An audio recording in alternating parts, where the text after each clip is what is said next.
All right, welcome to a combination of Get On Code, the Fly Guy Show, and the Beach Brothers Show. So, the Get On Code, the Fly Guy Show is a series of melanated conversations focused on improving our collective situation through health, wealth, and knowledge of self.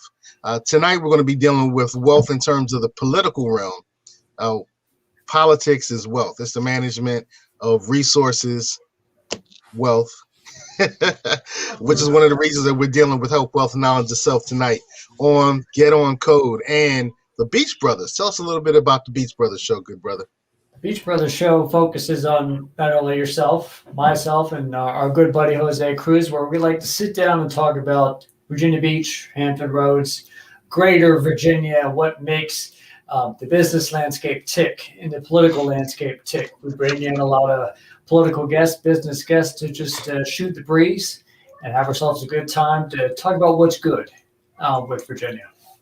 All right, so let's get beachy. Tonight, we're going to go in a little different direction. As I said, we're going to be dealing with the wealth of politics. And we have two political leaders in the Libertarian Party, interestingly enough, that we're going to be chatting with. One is doing big things in my home state of NYC. I'm a Brooklyn boy, so salute all my Brooklyn. Hey, Brooklyn is a blood type.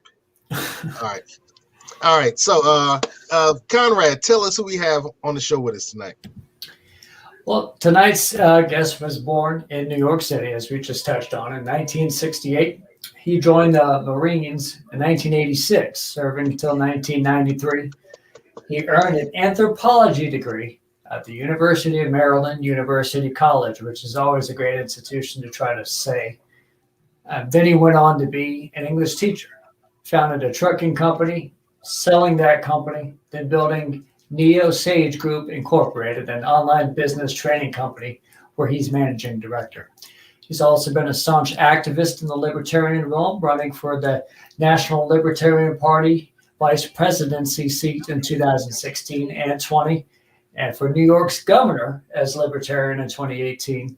Mr. Larry Sharpe is on tonight. We welcome you to the show and thank you for coming on. And I also want to take this moment to bring on Terry Hurst as a co-host because he's in the area, just starting up the new Hampton Roads Libertarian Party. Is a Libertarian Party Hampton Roads. It's I forget which organization it was, but you're instrumental in forcing this forward into new and greater heights. So that's why we wanted to bring you guys both on. And it turns out you're already friends.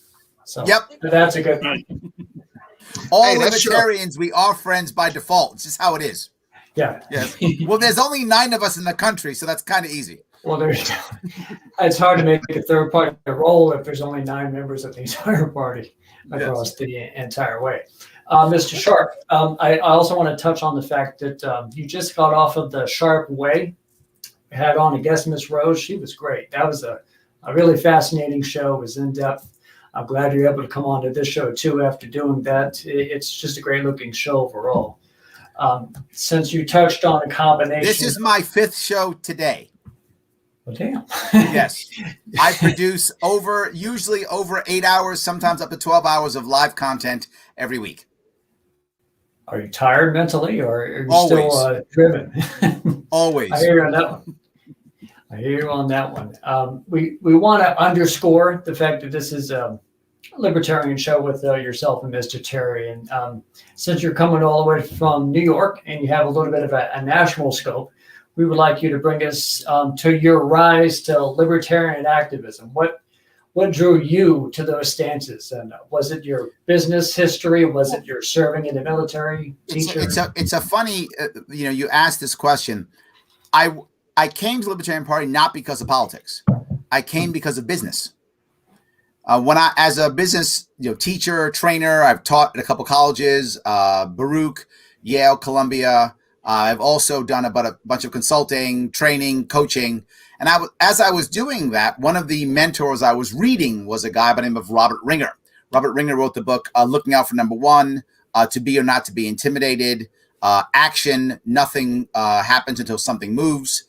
And he's a big Ayn Rander. He's an objectivist. He likes like Atlas Shrugged and things of that sort. I'm not an objectivist. However, he did say I should read Atlas Shrugged. So I did. And reading that novel made me start thinking more about maybe government does get in the way. So I was now open to that concept based upon a business mentor. Now, with that in mind, I was never very, very political. I was born and raised in the South Bronx, born in Manhattan, actually, raised in the South Bronx. Became, I guess, more left-leaning as a kid because my family was Democrats, but more right-leaning as a Marine because the Marine Corps is very much a conservative organization. My first commander-in-chief was Ronald Reagan, and all my leadership was conservative, and everyone who I looked up to was far more conservative. So I think I became much more right-leaning as a youngster. But then Bill Clinton made me think, wow, this is cool. A guy can play a saxophone in Arsenio Hall. He's going to save the world. So I kind of then thought maybe he was the right guy. I know, dumb, but I tell people this story all the time. I'm just trying to be honest, right? I mean, I could lie and go, I was always super smart. When I was 9, I was reading, Bastiat. No, that's not what happened. That's not what happened at all. I thought he was cool because he played a saxophone. Maybe he's the guy. Totally fooled by him, but he still wrote the crime bill. He gave everybody in my world, he gave them basically 2-3 strikes and you're out. And he gave us, he put more of my friends in prison than ever. He was not the president I wanted him to be. At that point, I said, you know what? They all suck. And I decided Perot was the guy. So I became a third party guy. I thought Perot was going to save us. Nader was going to save us. Yes, I literally voted for Nader in 2000 and 2004. Yes, it was Nader later. See, he was going to save us all. So anyway, so I became that guy. So I was never really a libertarian at all. But by 2008, I fell for the Obama piece. Well, Obama's definitely different. This guy's going to save us. He's the answer to us all, right? This time it'll work. So then when he disappointed me even more, I was done. I was like, this is useless for me. I was focusing on my business and not worrying about it and trying to handle, rebuild myself. Devastated my business. And I wasn't going to vote anymore. I was like, I'm done. It doesn't work. Let me just focus on my business. Who cares who the president is? Who cares who the senators are? I'm just going to run my business. And then I heard Gary Johnson speak. Mm-hmm. And Gary Johnson was an entrepreneur just like I was. Gary Johnson was talking about things that seemed to make sense to me. And when I met him, I thought he was one thing that I really loved. He was human. He was human. And I never forget talking to him. I met him at some event. I forgot where I met him. Some event. He was talking about picking judges. And what he said was when he was governor of New Mexico, he said he'd asked the judge this question. He said, if there was a law passed by legislature that you had to enforce, and there was a law that said if you found a 17-year-old kid who was guilty of graffiti, he must be, mandatory minimum, sentenced to death. And he was then convicted. Would you sentence him to death? What would you do? And he said, as long as the judge didn't say yes, he could pick him. It didn't matter what he said if it wasn't yes. Because if he goes, yes, of course, that person is not good enough for Gary Johnson. He's not a human being. No.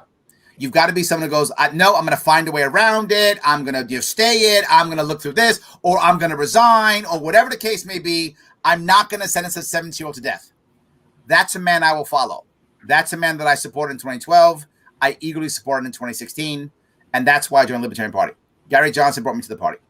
And when that happened, I thought, that's not a guy who's going to say, put people in jail for smoking marijuana. That's not a guy who's going to bomb people in foreign countries because their skin color is brown. That's not a guy who's going to crush businesses because he grew his own business. He was a business owner. He understood the damage the state does to the economy. That was what libertarian was about. He was an instinctive libertarian. Not a book-read libertarian, not a hardcore anarchist. He was not a hardcore libertarian. He was not. But in my world, he was radical because I'd never heard this before. Now I'm far more radical than Gary Johnson is. But then that was radical for me. So I joined the party. I then supported our gubernatorial candidate in 2014. I then tried to become Gary Johnson's VP candidate in 2016. I lost by 31 votes. Not that I'm counting. Stop counting, Terry. I'm not counting. You're counting. Nobody cares. Anyway, 31 votes. I lost. And Bill Weld became the nominee instead of me. And then I ran for governor in 2018 for many reasons. One of them is I was considering leaving New York. For what I do for my business, I need big city, right? I need lots of big organizations to do what I do. I support a lot of veterans cause. I used to, not as much now, but I used to support a lot more veterans causes, and those I have to do for free. So I got to charge the big companies a lot of money so I can do that for free. So I needed a big city. And one of the cities I looked at was Charlotte, North Carolina. And it was a nice big city. It had big companies there. And I realized I could sell my house in Queens and buy a mansion in North Carolina, have no mortgage, pay less taxes. What am I doing in New York City? So I got angry. I didn't move. I got angry. And I said, why does my state suck? Why do I have to leave my friends, leave my family, leave where I'm born? Why do I have to do that? My mom died in South Carolina and missing her family because she couldn't retire in my state. I said, no, I'm going to go do something. So I literally took a year and a half off of my life, and I didn't work, didn't take a salary for a year and a half. And I crossed New York State for 18 months. I raised $500,000, got the highest vote total that we ever got in the state, gained ballot access, and then traveled the state again the next year and got 103 victories in the Libertarian Party in New York State. We went from 0 Libertarians to 103 in 1 year. And that's what I did. And now I still stay active. I run the Sharpe way. I still want to stay active because the number one thing in my world is Libertarians sit in an echo chamber all day long and talk to each other. Yeah. My Sharpe Way show isn't the Liberty show. It's not that. It's the Sharpe Way show. And you know who's almost never on the Sharpe Way show? Libertarians. Everybody who's not Libertarian is on. If you remember the show today, she's a Republican. She's a conservative. I even had I have Democrats. I had a Marxist on. I had a socialist on. I've had hardcore Republicans on. I want people to see that we can have a communication either way. We can talk back and forth, and that in the end of it, people don't actually care about Libertarian or Republican or Democrat. They want someone who can solve their problems. So they really want the long run. That's what they want. That's what I'm about. That's what I'm trying to fix right now. And I also have one last piece, and I hope I haven't gone too long. But the one last piece I want to bring up is I really believe that the only way that we can solve the rift in our country is with a third party. Someone has to be a referee. Someone has to be able to cross the aisle. Democrats and Republicans don't talk to each other, and they won't. And I'll give you the best example I can. This was last year. Last year, after the death of George Floyd, the Democrats yelled to fund the police, and the Republicans yelled back the blue. And that was it. No one did anything except those two. They yelled to fund the police, back the blue, rah, rah, that's the end. Who did something? The one Libertarian we had in Congress. There was one Libertarian in Congress. His name's Justin Amash. Justin Amash, yeah. That's correct. He actually said, how do we solve this? And he came up with an idea. And his idea was, why don't we start with ending qualified immunity? And because he was Libertarian, and he couldn't do it with anybody else, he crossed both sides of the aisle and said, hey, Democrats, Republicans, can we talk? And they went, yeah, we're on board. And he created the first tripartisan bill ever. Now, of course, neither Mitch McConnell nor Nancy Pelosi actually got to vote on anything, so it never got voted on. But he actually crossed the aisle. Why? Because we must. Democrats cannot cross the aisle or they get primaried. Republicans can't cross the aisle or they get primaried. The Libertarians must. People say, well, Larry, you'll never get 51%. I don't need 51%. Imagine if there were just 2 Libertarians in the Senate right now. We'd be the swing vote. We'd run everything. Just 2. You know what? That's a good point. You're making good points. One of the things that really disturbs me is after the George Floyd murdering, the politicians did very little. Very little. Now, as a person of African descent, a lot of black people, a lot of melanated people expect that the Democrats are going to do something. It's kind of intriguing because you said yourself earlier that you were saying, oh, he's going to be the savior. Oh, Ross Perot is going to be the savior. So and for some reason, we look at politicians as superstars or saviors. Like they're going to do something. I can just leave it to Barack Obama. Absolutely. I can just leave it to Jesus. I can leave it to Kamala Harris. I can leave it to Joe Biden. And both parties have ignored the plight of my people in America since emancipation. Absolutely. We've asked for 3 simple things. We've asked to have a equitable experience in the judicial system. We asked for those of us who paved and paid and slaved away to get reparations for what was destroyed. And we've asked for the American government to place us in front of immigrants. And everybody, Republican, Democrat, most famously our current administration with Biden and Harris, were like ignoring all of that stuff. We ain't doing nothing for you. Well, we're gonna help everybody else but y'all. So now I'm kind of looking at a third party and saying, yes, we need a different option because the Democrats aren't working for us, the Republicans aren't working for us. I want to see what the Libertarians do. I want to see what the Libertarians do. When you have a moment, I agree with you completely. Right? I don't know if you know, I'm biracial. My father was black.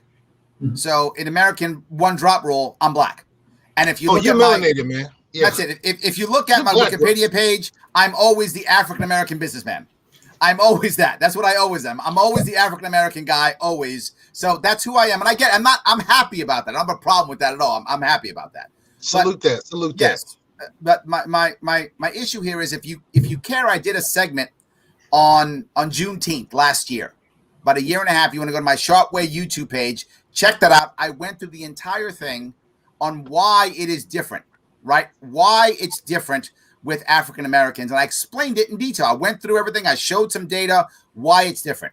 So you find that people often don't even care about that. They absolutely ignore it. They just think like it doesn't even matter at all. And they don't want to talk about it. I talked about race this whole week on my radio shows. Why? Because it's Black History Month.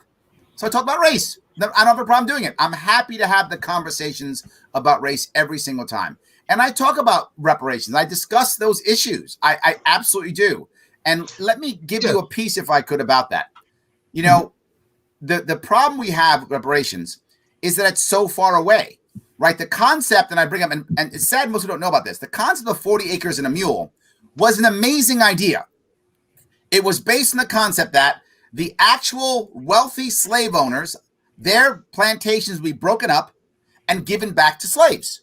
They worked on it. That makes sense. So the slave owners are the ones who are punished. The poor white people who didn't own slaves don't get punished. That makes total sense, right? Makes sense. You punish the people who were the offenders. And the army, after the Civil War, literally had millions of mules it couldn't do anything with.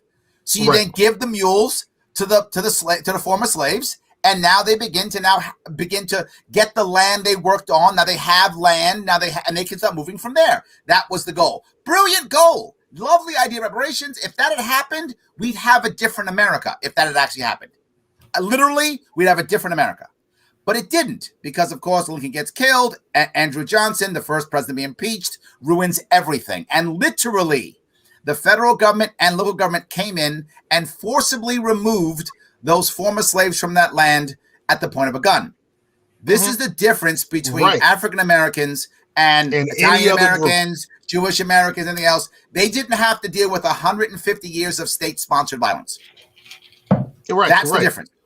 And what's crazy is we give money to, we just had this with our stimulus bill. We gave all this money to Israel. So we have no problems taking care of our Jewish brothers and sisters. We love them. America takes care of them. They don't take care of us.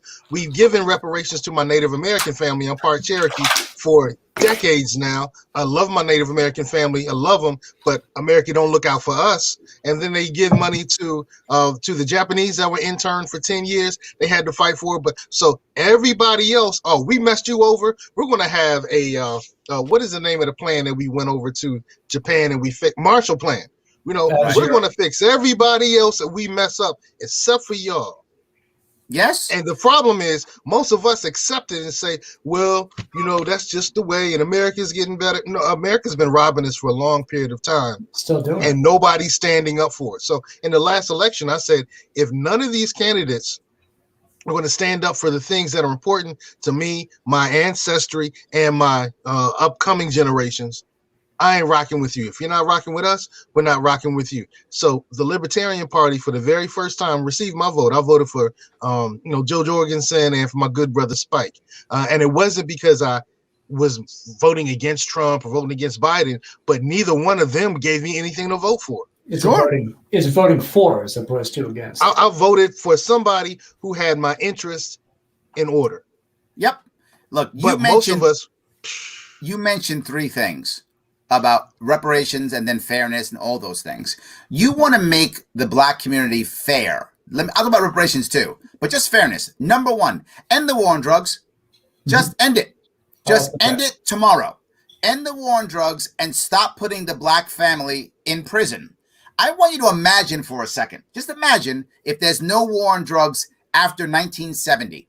What was happening in America after the civil rights movement? Civil rights, by the way, the war on drugs was punishment for the civil rights. That's what it was punishment. Absolutely. So if you take away the war on drugs, for the opiate stuff. yes, if you take away the war on drugs, you don't have gangster rap anywhere near what it was, which made the black male look like he was a gangster. You don't have the idea of every black man going to prison. You don't see black men on cops on the TV show going to jail every 5 minutes. You also have the cops.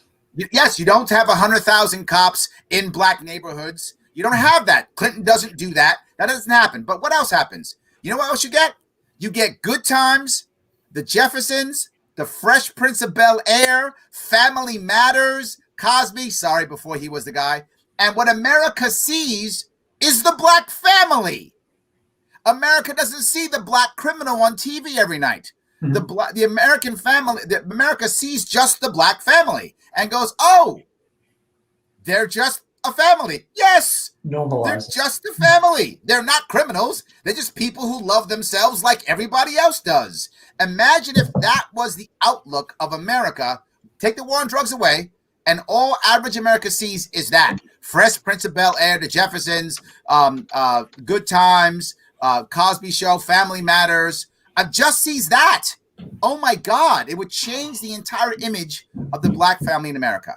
End the war on drugs, let this happen, and eventually we can begin at least to try to heal without question. You can do that. So that's the first piece. But there's another piece. End all of these licensing for small businesses.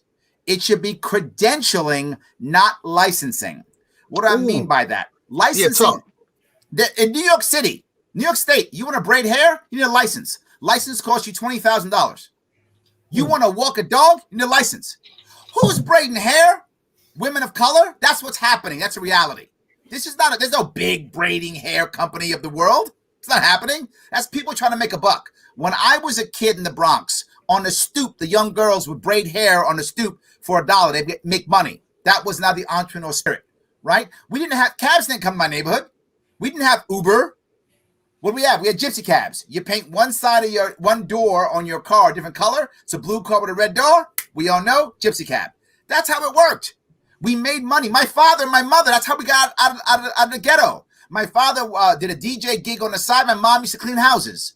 That's how we got out. You can't do that now. Licensing stops you from being the entrepreneurship. Every single immigrant community, when it tries to grow, it is through entrepreneurship, through small business in how they grow. But when we did it in Black Wall Street, they sent the army in and burned it down to the ground. And now all of the Black Wall Streets. Yes, all of the Black Wall Streets. All of them, not just Tulsa. It was many more. And we can go to Atlanta and you know what? I want to step off. Do it. I'm going to step off. Okay, no worries. All I'm saying is end licensing, and now we can start growing too. But there's one more piece of reparations. I'll tell you what I think my reparations plan should be. It's a plan that even white people can get in behind. Anybody can get behind. It is understanding the critical aspect of the black community that we're often lacking, and that is the mindset of ownership. The ownership mindset is not part of our culture in general. I saw it in my father.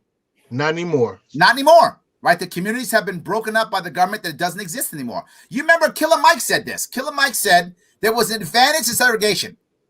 He said that at least you had to have a black shoemaker. You couldn't go to the white one.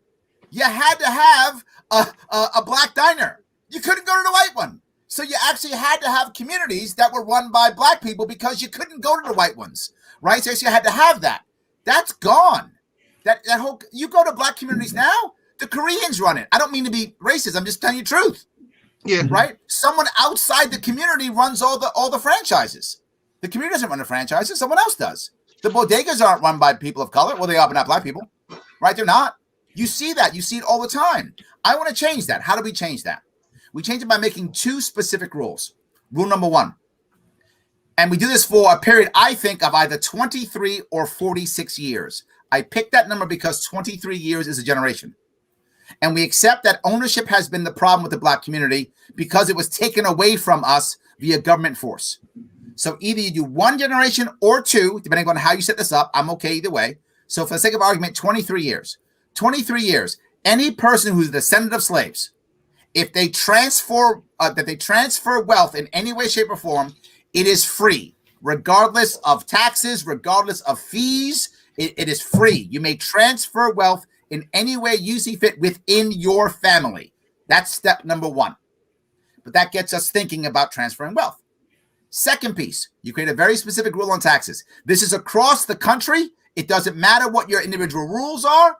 If any property is owned, whether it's commercial or personal, by 51% or more descendants of slaves, property tax, half. Done. Half property tax. I don't care what your laws are. Half. Done. For 23 years. Why? Because every white person who's wealthy who goes, I want to buy some new property, goes, wait a minute. I'm going to get half tax on that? Where are my black friends? And you are going to encourage integration without forcing it. You're going to encourage the black community to step up and go, I could be part of that too. Yeah, I can. Absolutely. In fact, I want to be part of that. And all of a sudden you watch that happen. But not just that. Now, since it's not quotas, which in New York City, how quotas work, the law firm says, 10% of our population is black. Really, where are they? Mailroom. Yeah, that doesn't happen. I'm talking ownership. You got to have 51% ownership so they have control.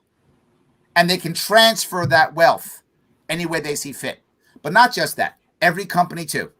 Every company also half for 23 years. Watch integration. Watch black ownership. Watch black businesses explode. Watch that happen like there's no tomorrow. Watch the black community start thinking about what ownership is about. Watch entrepreneurship explode. Watch integration happen voluntarily, happily. If you want to be racist, go, I hate black people. Great, then pay your full tax, man. It's fine. I don't care. No worries. That's fine. Do that. I don't mind. No worries. I'm not going to force you. And it's for a specific part of time. And why that even works well is over that time, are you telling me those wealthy people who make all this money on businesses, all this money on property, are going to be like, I can't wait for my property taxes to go back up? No way. At the end of this period, we're going to make that tax cut permanent for everybody. That's going to happen because that's how humans work. And when that happens, everybody gets a tax cut. So what does everyone who's not black say? Thank you, black people. You gave me a tax cut. You guys are amazing. So it's nothing but warm and fuzzy. It puts actual property into the black family again. If you also end the war on drugs and end licensing so that you encourage the black family to grow on its own, you will have a transformed black community in America in 23 years or maybe 46 years. Well, let's aim for the 23. But the kickaway is to make sure that we get it to go quicker. Says, for instance, Virginia is deliberating right now. What was the number of the bill? HB 2132, which not only has to deal with legalization of marijuana, but it also foresees how it wants to handle recreational licensing and how it's going to be set aside more for those who have already been greatly incarcerated by this, that hopefully we let them out of prison for this as well. And you're already going to get some of the skeptics who don't like that because they see that as unfair, but they don't see that as the recuperation for something that already was unfair. How about just no licensing? In New York State, I said I want you to regulate cannabis like onions. That's what I said. Like onions. It's a plant. It's a plant. Regulate it like onions. You want to grow your own medicine? Do it. Go. It's a plant. I don't care. Do what you got to do. Once you start regulating, you go fall into the same area. Now, who's going to get the licenses? My cronies. That's going to happen. That's how it always works. And then they'll start raising the price for it. And then once that black guy gets in trouble, they're going to take his license away, not his control. I see it here in New York State with the COVID response. Liquor licenses. Useless. Why does it matter? People go, well, they'll give alcohol to underage kids. You can still send your health inspectors in there anyway. You can still do that and see if they're giving, alcohol to kids. You don't have to have a license for that. Why bother? It is useless. It's a way of control. I'm against the licensing of anything when it comes to cannabis because all it will be used for is control and worse for quotas. And now they're going to give people licenses who are people of color and people are going to take it because the government gives it to them and they're going to be crappy business people and they're going to they're going to fail. And you know who's going to step in? Wall Street. That's what happens. You will find that in the next 5 or 10 years after this great plan, which is a terrible plan, all the people who were originally people of color who own the businesses will all be bought out by private equity. That's how that works. and they'll all be back out. They'll get a flat fee. They'll piss that away, and they'll have nothing again. And Wall Street will own their stores. Terrible idea. Sounds good, feels good. Terrible idea. Speaking of Wall Street, would you like to add a few thoughts as to the past week or two that you've seen with like the GameStop Redditors and going against the hedge funds like that? That seems like that would be the libertarian way to deal with concentrated Wall Street wealth. The reality of it is the Wall Street is a casino. Mm-hmm. They pretend like it's not. It's a casino. If you know what you're doing, it's more like poker and more like blackjack, right? There's some skill. You kind of know what's going. You're playing against others. But still a casino. House always wins, right? If you don't know what you're doing, it's slots or, roulette. If you don't know what you're doing, that's all it is. It's nothing except for that. That's what it actually is. Now, the problem is we have the SEC. The SEC is the Praetorian Guard of Wall Street. It is the elite guard of the Wall Street. They don't care about us. They guard the bankers. Literally, they guard the bankers. Wall Street should be run by a gaming commission. I'm not joking. It's just gambling. So it should be run by a gaming commission. People say, no, Larry, there are rules on a stock. There's no rules. If you ask anybody how a stock, what a stock's price is based on, only one thing: perceived demand. That's it. Nothing else. Price to earning, that's all garbage. That's people predicting the past, acting like they knew what was going to happen. None of that's true. It is all just perceived value, which is created every day by those who are elites, and the elites are fine. When Kramer goes on CNBC and yells, it's totally okay to keep, this and keep that, we're fine, not against the law. But now some Reddit guys go, hey, let's do this, and they're all criminals. And right. I will guarantee you, they will all be criminals. They will all be criminals. They will find a way to make it illegal. They will put them all in jail because the SEC guards the elite. It doesn't actually care about any investors, nor does it care about fairness or anything like that. Insider trading is only for those who are dumb enough, to piss off people or who aren't part of the elite. Otherwise, insider trading is the norm. You might say it's not. Remember, this happened last year before COVID. We found out all those senators sold all their stuff. Remember that? They saw COVID was coming. That was okay. That wasn't insider trading. Of course it was, but they're elite, so it's okay. Make it a gaming commission. Let everybody know it's a casino. If you knew it was a casino, how many people would actually put their mortgages into a casino? Some people would, and I'm okay, but most wouldn't. But here's what I know for sure. All of your mortgages are in a casino right now. That's the crash 2008, and it still happened, hasn't changed. Would you put your life insurance in a casino? Some people would. Most wouldn't if you actually knew it. Guess what? It's in a casino right now. You think it isn't? It is. Because we've broken the wall, the barrier between savings and loan and investment bank. So every bank's an investment bank by default. So everything you do is in the market because that's where the money comes. They're literally taking your savings and it's in a casino. And I'm okay with that if you know that and you're like, you know what? I'll roll the roulette wheel on my life insurance. If you made that choice, I'm okay with that. The average American has no idea that's true.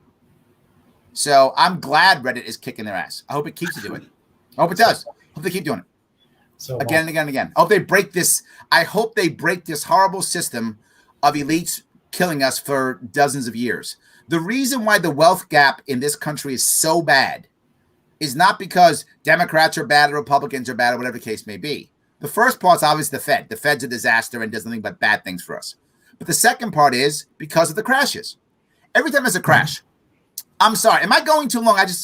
I could talk about this stuff for hours. Every time there's a crash, the elites always know up front. That's how it works, right? They get known up front. And again, you saw that openly with the Congress people from last year. And it's a thing called burning your books. It's so popular, it's a thing.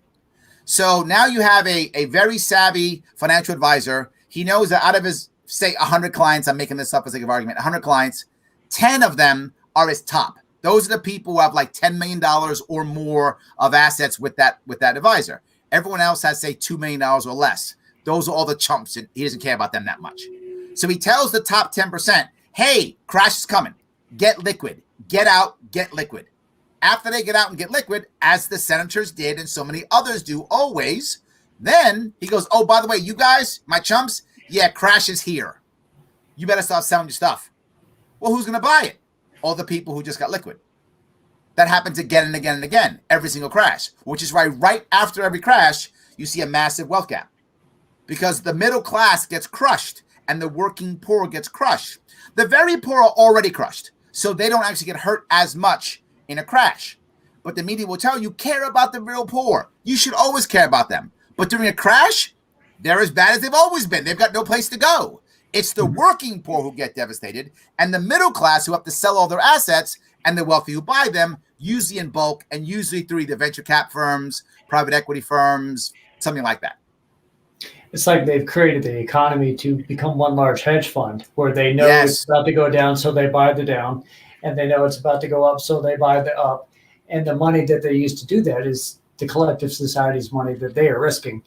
And then they scoop off the top. And that means that there's less for us. And that sort of sounds like this is why we create the phrase rigged. And that it's a general term, and Bernie uses it, Trump would use it for different reasons. And even the election system in some ways can be considered rigged to defend the duopoly, if you will. This is why it's great to have yourself and Mr. Terry on. Terry, be quiet. You talk too much. You know, this is how I got involved in the libertarian movement, by sitting back and listening. And and I've talked to a number of people that find just the concept of liberty and libertarianism, for whatever reason, just seems scary to them. And I think it's all too often because people use the big capital letter A word, that anarchist word. And there are anarchists in America. Matter of fact, there's anarchists in the Libertarian Party. That's what I would consider the extreme end of libertarianism. But if you look at the two parties that have been in control for so many decades, there's extremes in those camps as well. And what's so interesting, Larry actually mentioned this. He was like, when he first started checking out Gary Johnson was considerably more radical than Larry was. But Larry is now considering himself more radical than Gary Johnson. And that's the important thing to remember, is that it's a huge tent. It's not a big tent. It's a massively huge tent. And there are so many schools of thought that are safe for people in all areas of that quadrant. I highly recommend folks go to theadvocates.org and take the world's shortest political quiz, because yes, it's very simplified, and there's considerably more robust quizzes that you can take that can give you a more definitive answer of where you are in the political spectrum. So many people think it's left and right. It's actually a 4-quadrant system of authoritarian, libertarian, conservative, and liberal. And you know, I'm about as close to a centrist as you can find. I consider myself a pragmatist, a minarchist, if you will, the night watchman state. And we've got people even in my own backyard that are like, we're not going to let the anarchists take over. Well, it's not about letting them take over. It's about letting them have a seat at the table so they can be heard. Isn't that what's important? Everyone should be heard. And this is the message that I got when I started hanging around people like Larry Sharpe in 2016, when I went to the Libertarian National Headquarters in Alexandria and met him for the first time. And it was right then, after meeting those folks, meeting the chair, so many amazing people at the headquarters, I said, not only do I think this way, but there's a lot of really good people involved in this. And that's why I started getting involved. I wasn't happy with my choices. In 2016, I actually had a friend from work, you know, those conversations you're not supposed to have at work, right? Yeah. Well, this is someone that I'd known for decades.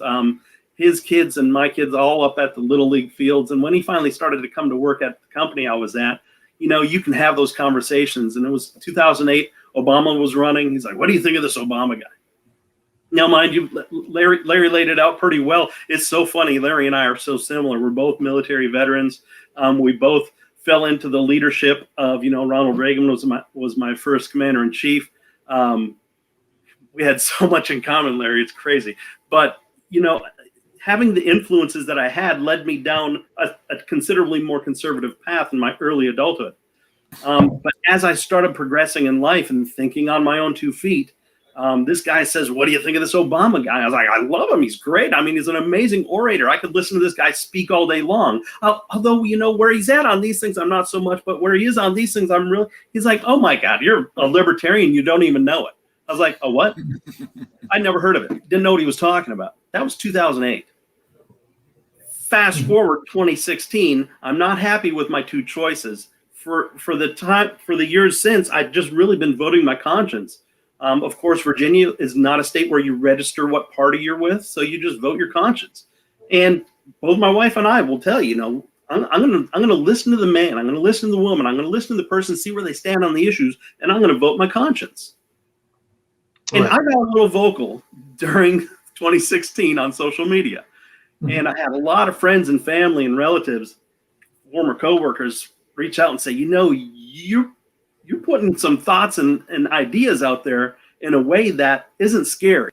But a lot of people agree with it, the way you're saying it. You should run for something. And that's how I got involved. And I started looking around to find out, how do I get involved? Where do I go? I went to a table out at our local university. A couple of guys from the local Libertarian affiliate were there, had a table set up. Talked to them. They invited me back. Talked to a couple of folks at their breakfast. And they said, what are you going to do? I was like, I don't know. I think I'm probably going to run for something. I ran for Virginia State Legislature in 2017. We knocked on doors and we listened. The number one thing I learned in Alexandria and in Charlottesville when I went to visit our state party, it's not how much you can spout off. It's not how much you can say. And don't get me wrong, I could listen to Larry Sharpe all day long. And that's how I got so involved, because I love the way the man thinks. I love listening to how he thinks about different issues and how it all boils down to, should the government be involved in this decision? It really comes down. Libertarianism is so simply, should the government be involved in this? A lot of people say, what does it mean to be a libertarian? And they'll go on for 30 minutes or an hour talking about all these esoteric things. And it really comes down to, should the government be involved in this? And if they are, what's the most appropriate way for them to be involved in it and the most responsible way? Wow. When I ran for House of Delegates, my tagline was socially compassionate, fiscally responsible. It's that simple. Okay. Fiscally responsible. And you'll get people say, what do you say? We're not responsible? No, I'm not saying anything about you. I'm saying what I would be for you. So don't try to pocket me with someone else. Listen to me. We knocked on doors. We went to all the civic leagues. I'm in Norfolk, Virginia. It's traditionally Democrat controlled for many, many years. So often the Republicans don't even put up a candidate. That's how Democrat it is. And I ran as a libertarian, but we knocked on the doors. We went to Berkeley Reunion. We went to Old Huntersville. We went all over this city. And I got 15% of the vote, which was enormous by libertarian standards. And people ask, how'd you do that? What was your secret sauce? It's right here. The secret is right here, not here. Understood. Ask someone what's important to them and then show them how the libertarian approach to that gets them the solution without the government stepping on it and getting in the way and making it a bigger problem. All the government wants to do, whether it's Republicans, Democrats, anyone authoritarian, just wants to say they're the same two sides of the same coin. How can we get in there and take away your control and your power and your money? And the libertarians are there saying, we want to return your control, we want to return your money, and we want to return your power. I love it. We're going to take a quick break and talk about some great vehicles. Conrad. After work today, I got home and enjoyed my, enjoyed my 2.5 day long fast that I was doing. I got really hungry, so I went out driving to Hardee's with some coupons, and I did it very safely. And a Southern Volkswagen, a Jetta from 1248 South Military Highway. I want to make sure that if you feel really hungry and you want to go get yourself some fast food too, fast and safe, stop by Southern Volkswagen, 1248 South Military Highway. Speak with Charlie Roy. Get yourself a car that you can go all over Hampton Roads in to satisfy your hunger. Beautiful. They have a great website with a lot of great cars. We want to say thank you to the great people at Southern Volkswagen Greenbrier for the sponsorship and support they give the Beach Brothers show. I also want to say, hey, if you want to be really healthy, it's not just what you put in your body, it's what you put on your body. So go to commonsenseforyou.org. That's commonsenseforyou.org. They have healthy health and beauty products. For instance, we found out that brushing your teeth with toothpaste works, but it's not necessarily healthy. So go to commonsenseforyou.org. That's commonsenseforyou.org. And if you're a real estate investor, I help real estate investors. I can put 90% of the acquisition price and 100% of the rehab costs in your pocket, so you can do your fix and flips, or your buy and holds, or your rehab buy and holds. Hey, I'm here for you. Positive Vibes Financial, 90% of your purchase price, 100% of your rehab costs. Make sure you get in contact with me. The telephone number's right there. Get in contact with me, real estate investors. And let's get back to business. Before we go there, no, I want to tell you, Volkswagen's great. I had 2 Jettas. Great cars. That's good. Great cars. Absolute great cars. You want to head on down there? I'm with you, man. Get a Jetta. I had a Jetta back in '86, and I had a Jetta in 2012. Both totally different design. Great cars. Didn't matter. Great cars. They'll hold up for a while. Yep. I've run for office locally, and even in nonpartisan races like city council. I've noticed it's difficult to achieve success if you're not one of the 2 main parties. So I want to touch on the fact that you mentioned that you grew in New York State Libertarian seats throughout there. And I also want to tear this in to Mr. Terry, because he's growing Libertarian outreach in Hampton Roads. How important is grassroots to growing Libertarianism? Let's go. Absolutely. Let's go, Mr. Terry. I'll think there's 2 parts to this question, if I could. Remember something: the vast majority of people, who join the Libertarian Party or almost any third party, they don't join it because of the principles or the ideas. They may stay because of that, but they join it because they heard somebody say something that made sense, right? Somebody said something. Terry said some stuff that made sense. Who's this Terry guy? Librarian? Libertarian. What's that? And before you know it, now he moves in or she moves in. There's got to be somebody who's saying something that makes sense to your constituents. That's number one.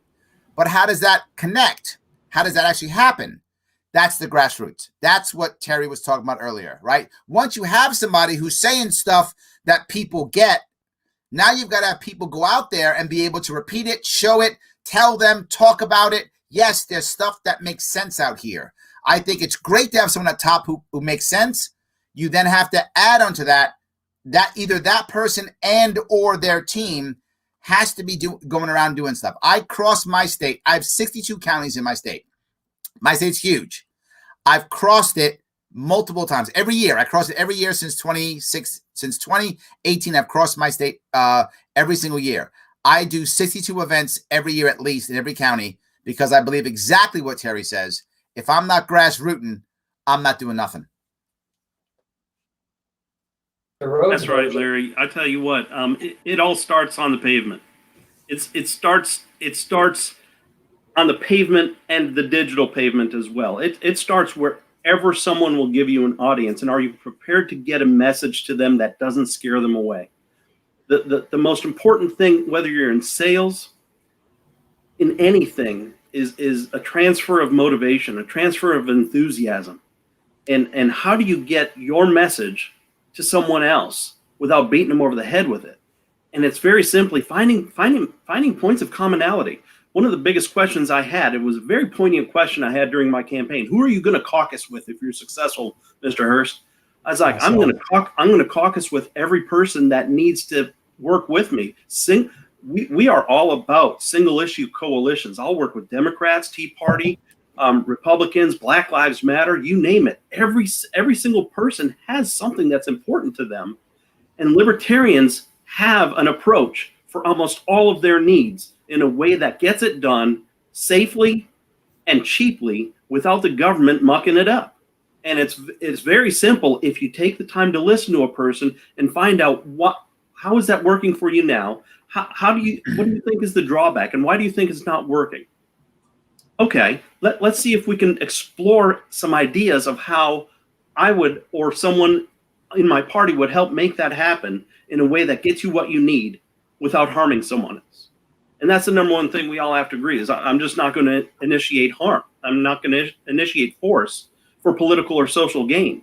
And the biggest problem that most people don't understand is I want the government to do this because I think it's important. But I'll tell you this, you get no moral credit for forcing someone else to do what you think is right. You get zero moral credit for that. Yet both conservatives and liberals want the government to force my neighbor or me to do something that they think is right. Yet my other neighbor thinks it's wrong. So the big problem that America has is they don't recognize that this tribalistic duopoly is always going to be like a broken clock. It's going to be right twice, but that's about it.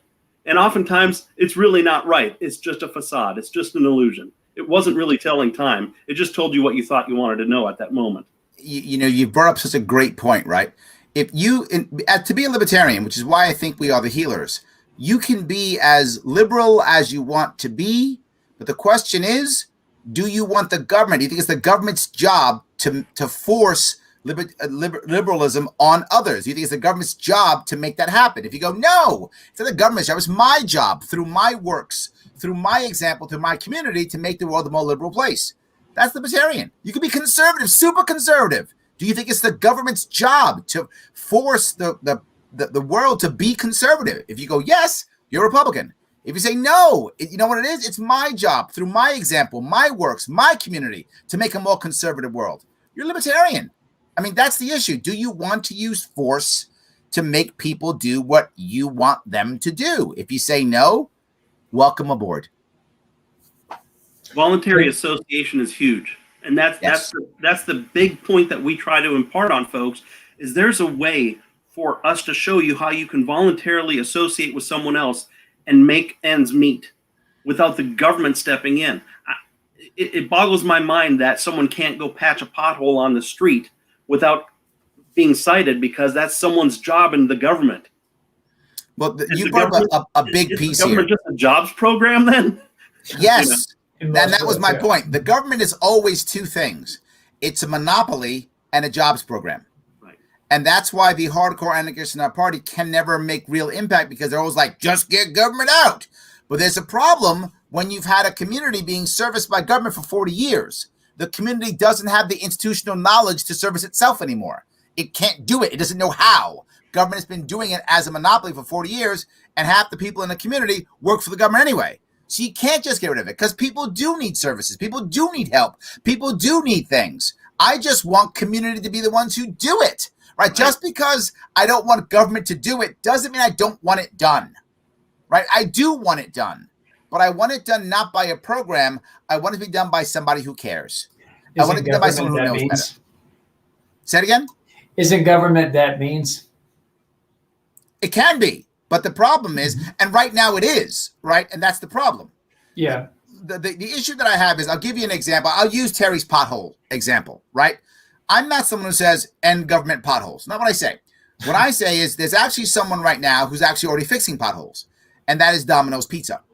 Domino's Pizza wants to fix potholes because they have drivers.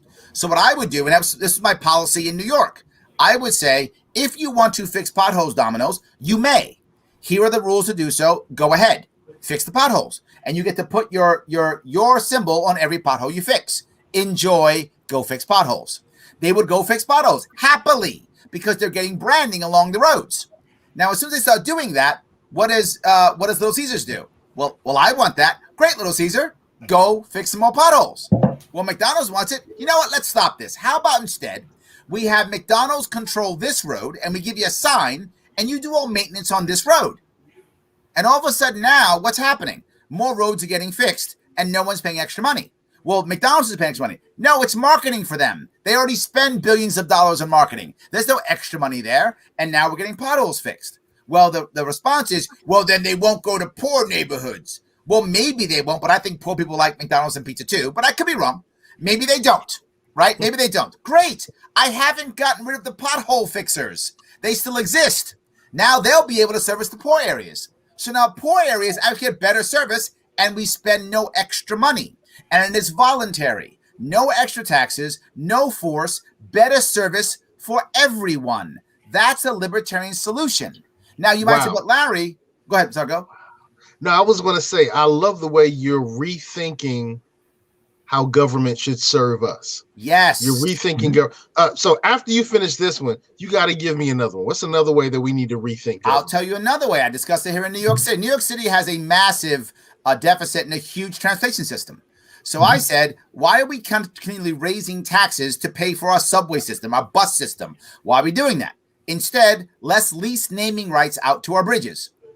We have over a dozen bridges in New York City. Why aren't we leasing naming rights? Why is it now the Triborough Bridge when it could be the Verizon Bridge or the Sprint Bridge or the Sprite Bridge, Coca-Cola Bridge? Now, we have an example of this already. It's stadiums.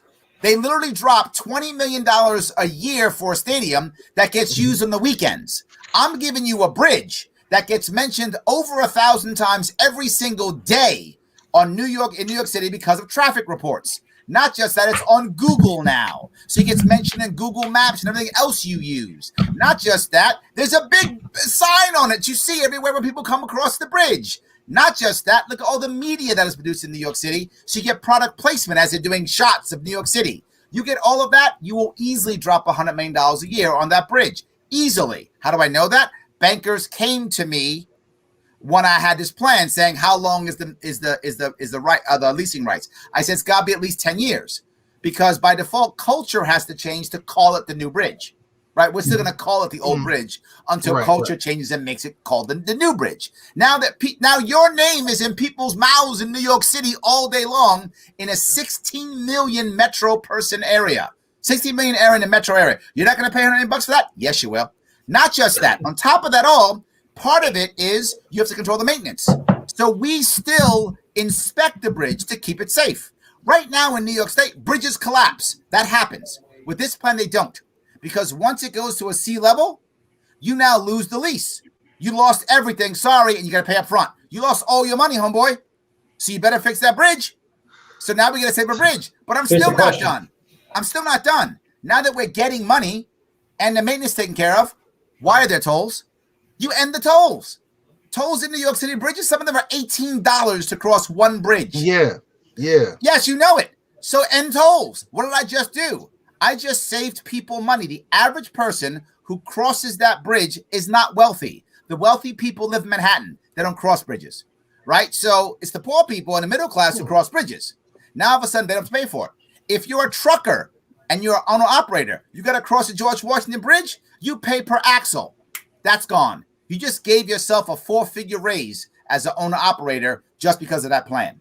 That's how things change. How do we do that to America? You have more people listen to the Sharpe way. Well, that's a good first step. And Conrad, I gotta tell you real quick.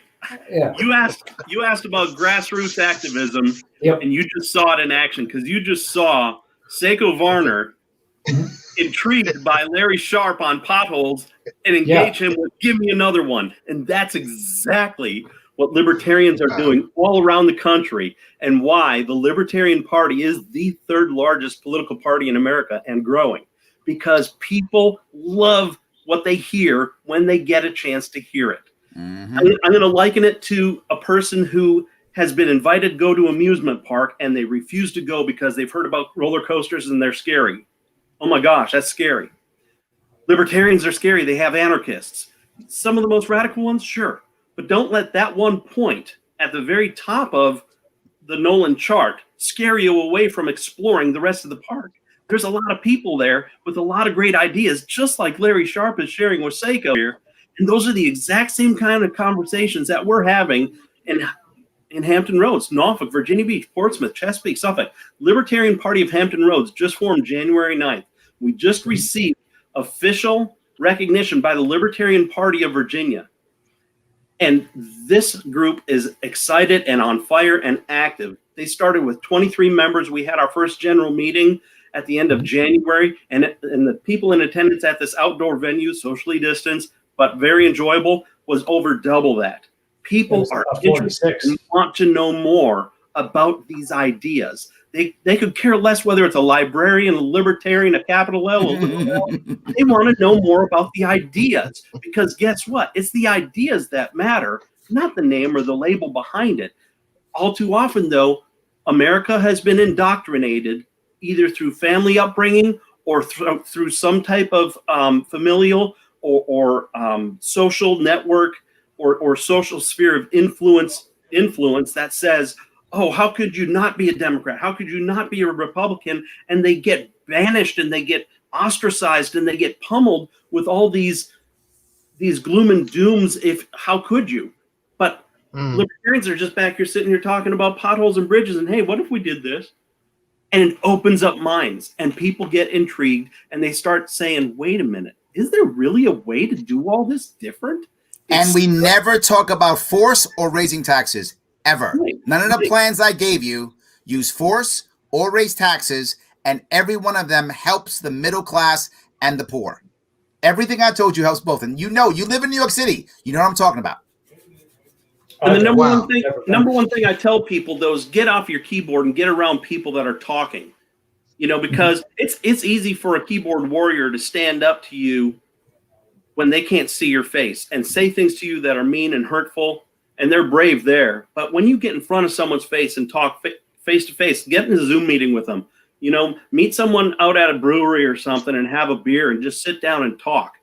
It's amazing what happens. Martin Luther King said this. I love Dr. Martin Luther King's quote. People fear each other and they hate each other because they don't know each other. Yes. They don't know each other because they don't talk to each other, don't communicate. Get to know your neighbor. Get to know what's important to them. Let them get to know what's important to you and have those conversations, because that's where it all starts. And that's how America starts to heal. America will start to heal when we get back to where we were and who we were before we had mass newspapers and a cell phone in every hand. We had to meet at the fence post and at the fence and talk to our neighbor while we were feeding the cows or whatever. And we actually got to know what was important to our neighbor. Do I have to have a cow? That's a little aggressive. I'm a Wisconsin boy. What can I tell you? Okay. All right. Okay. The cow part is interesting. Bro Conrad, did you have another question? I want to ask before we tap out on how we can address some of the social upheaval with the libertarian approaches. So, but I know you had a question first, Conrad. Go ahead, bro.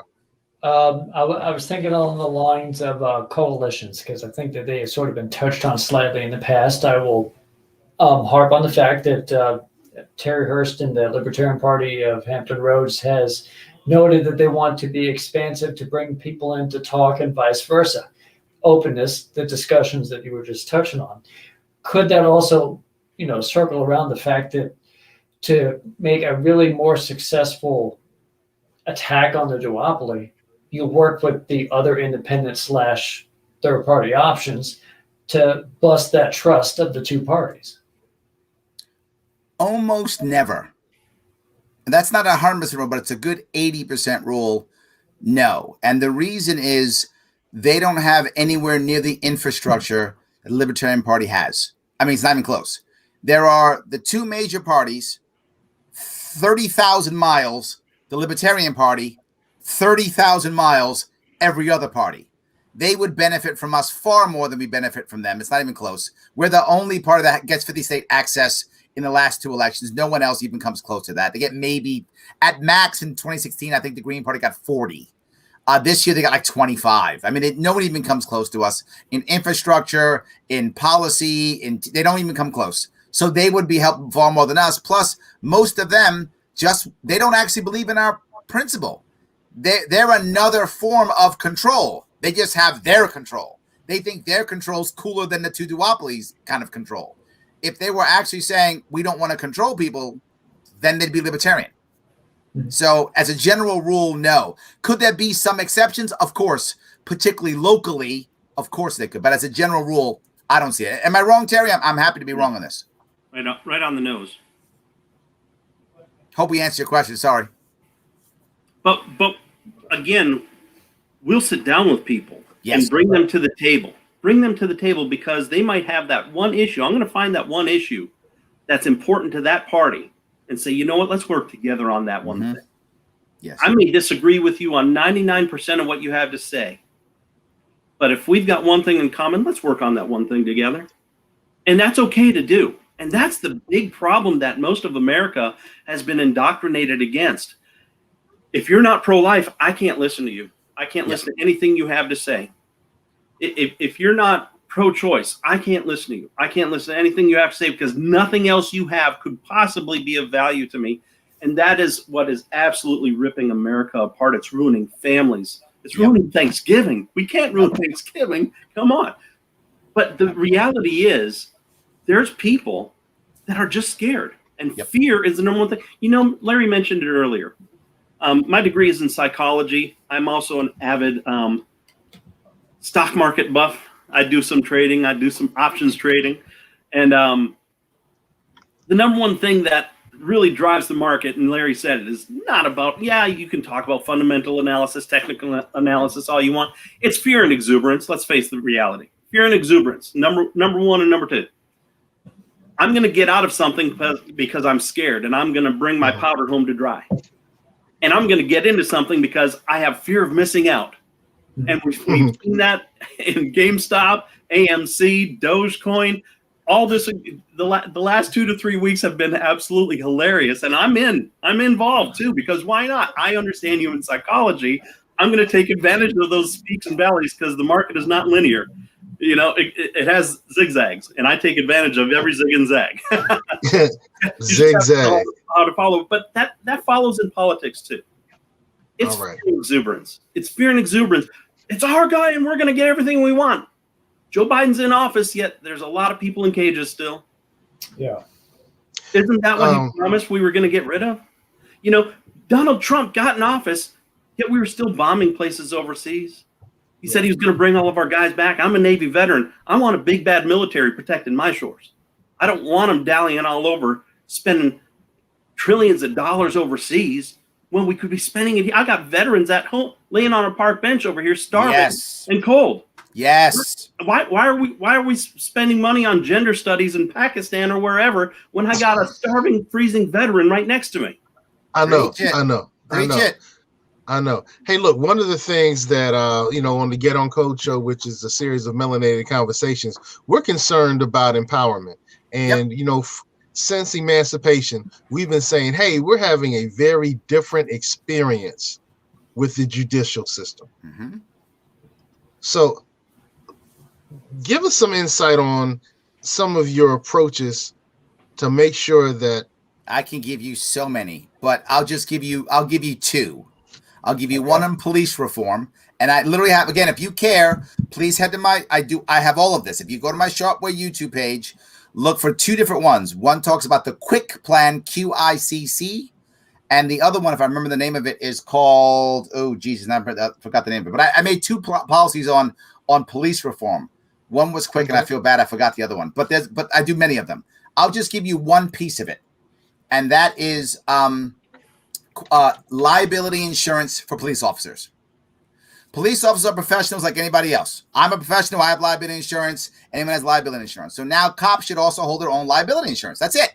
They have liability insurance. They might say, well, wait a minute, Larry. Liability insurance? Yes, because here's the reality. The percentage of bad cops isn't as high as you would think. What actually happens is once a cop does something bad, they have a bad record because of union issues and other issues, and the fact that the city is paying for it. It is in the city's best interest to cover it up and to let him quit. He quits. So what does he do? Gets a job someplace else. Next up someplace else, right? And he's a bad cop, right? So now he does a thing in another place. Well, now we hear of two incidents in two different places. Well, cops are terrible. No, it's the same cop. That cop now quits, goes someplace else, and you wind up getting more and more and more of those. So let me keep going now with this. I'm not done. Okay. This is a bigger piece, right? So that's the first piece. So immediately if that happens, once you have liability, now the city is no longer going to pay for a cop's fault. His insurance pays. What does that mean? It is now in the city's best interest to get the truth, not to cover it up. So I've now encouraged the city to do the right thing so they don't get sued by the insurance company. So now it is their best interest to be as transparent as possible. I've just made it in the city's interest to be as transparent as possible because they're not paying for it, and the insurance company, if they're not transparent, will sue them. That's number one. But I'm still not done. On top of that now, the blue wall doesn't want to fire somebody. It doesn't have to. The insurance company does it for them. Because if the guy can't get insured, he can't be a cop. He just self-selected himself. If he does something horribly bad, his career is over. He does something a little bit bad, he pays extra in insurance for X number of years. If it was a mistake, he made a mistake, he's back on the force. Life is good. If he keeps making mistakes, he can't get insured. So he gets punished. He's gone, done. Well, Larry, unions won't want to do this. Yes, they will, because we allow unions to be insurance brokers. If the unions are insurance brokers, they're getting a cut. If they're getting a cut of the insurance, they're happy to insure the cops. They're the brokers. They get a cut. In fact, now the actual unions will do what they should do, which is spend 90% of the time trying to save good cops and trying to get rid of bad cops, because they're not going to make money on the bad cops because they're gone, and they'll see the good cops where they can get their dues paid. That's what they want. You incentivize everything to go better. That's what I want to make it happen. Immunity.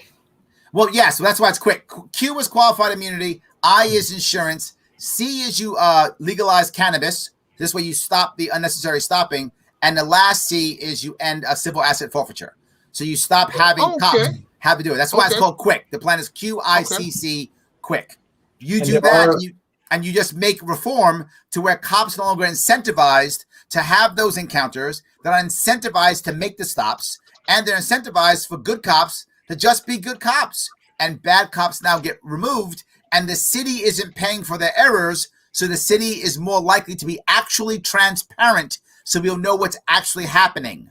And the more transparent the city is on what's happening, the more the community knows what's happening, and their community can act accordingly. And they can find this video on your YouTube channel. You got it. Just head to my YouTube channel. It is down there. I think it was right after George Floyd. I did two of them in a row. Spell quick again. QICC. QICC. Okay. Yes. So there it is right there. Okay. That's the video. Talks the details of the whole thing. I have policy. I make policies all the time. That's what I do. In fact, I have another one there. It is literally a separate playlist that is actually all the COVID, how you would fix COVID and actually pay for it and handle it. And I did it last March. So this is not Monday morning quarterbacking. And everything I talked about was the right answer. You can go back and watch it. It's 10 videos, each of how we should have handled COVID from beginning to end. It gives you everything that you could think of, how to handle it all. Not just that, I did another set of videos. You go there, which I went down. It's called Not Sharp Enough. No, I'm sorry, no. You can't feel the burn. Maybe it's not sharp enough. It is literally all of Bernie Sanders' policies. I went down his website and gave an answer for every single one of it. I did it live, off the cuff. I went down at 6 hours long. It's 4 videos, 6 hours long total. I went through every single one of Bernie Sanders' policies off his webpage and gave a libertarian answer for every one of them. Okay. All right. You get the thumbs up. You get the thumbs up. I'm winning. You get the thumbs up. We're all winning. We're all winning now that we're all thinking. And hey, I love Brother that. Cole, we need to kind of bring this to a close. Any last things we want to tap into? I'm very intrigued now because, as I shared before, I started off as a Democratic voter, and then I started listening to Rush Limbaugh and became a Republican for a while. And, because it made sense to me. And then I started seeing the hypocrisy on both sides. And I was like, oh, this whole thing is messed up. So in 1995, I really started becoming an independent voter. Now, I did run as a Democrat for the school board. I was told that you had to choose a side. I hated it. I chose a side. The Democratic Party of Virginia Beach is a great party, great organization, but I'm truly so far right in the middle that but what you're saying is starting to speak to me. I'm winning. Because I feel let down by both sides, and we need more life. We need new life. We need new life. So, hey, Terry, any last words? I know you've been promoting the party the whole night. Well, sure. I mean, it's just very simply promoting your fellow human being. Give each other a promotion. Trust that your neighbor has his best interests and your best interests at heart. Everyone says, "Yeah, I'm okay, but you need that law for him." No, if you don't need it for you, he doesn't need it for him either. And in reality, when it comes down to what is government except a monopoly on force? Because if a guy can sell untaxed cigarettes, a single cigarette, and get a knee to his neck and die. He was choked out. There's a problem. There's a major problem because government, at the end of every single law, no matter how basic and simple it is the threat of potential lethal force. Yeah, tyranny doesn't have to be collective. It could be right on one person at one moment with just one cop. We've been saying that that's a problem for generations, for decades. Yep. And this is intriguing, and this is intriguing. I really see a good solution here. Brother Sharpe, any last words? The Sharpe Way. I'm on all the internet things. I'm on Instagram, Facebook, LinkedIn, YouTube, Twitter, whatever you think. Look for The Sharpe Way. And remember, it's Larry Sharpe. You can just Google Larry Sharpe if you want to. And it's Larry Sharpe with an E. And the E stands for, I don't know, entertaining, educational, exciting, enriching. You pick. All right. Hey, Sam has just invited us to the next looks like the next meeting. I went to a meeting not too long ago. That was kind of intriguing. That was a different party. That was the Tidewater Libertarian Party. So it was right. Yeah. That was intriguing. The reason Libertarian Party of Hampton Roads formed is because 23 dues-paying members decided that it no longer matched their ideals and their principles, and it was time to form their own affiliate. And so we did, and the Libertarian Party of Virginia blessed that and gave us our official recognition, because we think there's room for a lot more ideas and thoughts there, and everyone's welcome. Our board meets the second Saturday. We Zoom our meetings. All members will receive the link to that Zoom meeting, and our general meetings for the membership is the last Saturday of every month. So if you'd like to know more, we're on Facebook, Libertarian Party of Hampton Roads. We have a private group page for members, and we have an email, and we've got a website, lphamptonroads.com. It's under construction. We're pretty new, but we're pretty excited. There's a lot going on. So it's like this is funny. Baby bird out of the nest, you know. Ask Larry a question. He has a video. Hey, you've been watching the Get On Code, the Fly Guys Show podcast, along with, that's your cue. The Beach Brothers Show. Beach Brothers Show. We did a combined show tonight. Hey, we want to thank the good brother Terry. We want to thank the good brother Larry for coming on and sharing with us some sharper ideas to help rethink our government. We every so often you kind of need to rethink things. Mm-hmm. You know, my wife and I, every so often we just say, hey, let's change the room around a little bit. Let's get some feng shui going. Make sure the energy is flowing just right. And if we need to do that with our house, we need to do that with our governmental houses as well. Yes. So, Chrissy put up a really long post. Wow. I'm going to leave that up. She went in. I bet her thumbs are tired right now. It's like a copy and paste job.